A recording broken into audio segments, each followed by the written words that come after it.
সামনে 2026 সাল আসছে, আপনারা কি করবেন ডিসাইড করতে হবে। মমতাকে বাঁচাবেন না সম্প্রীতিকে বাঁচাবেন, আপনারা ডিসাইড করুন। মমতাকে বাঁচাবেন না মন্দির মসজিদকে বাঁচাবেন, আপনারা ডিসাইড করুন। আপনারা সিদ্ধান্ত নিন।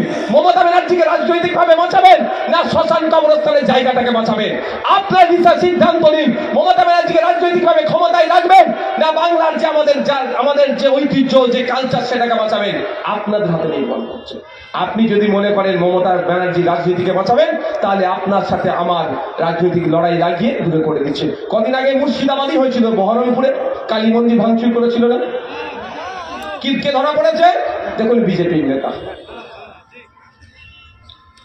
দক্ষিণ 24 পরগনায় একটা মূর্তির গলা কেটে নিয়ে চলে গেছে, কে করেছে? দেখুন কে। চোপড়াতে পঞ্চায়েতের সদস্য বিজেপি ধরা পড়েছে, মন্দির ভাঙচুর করেছে।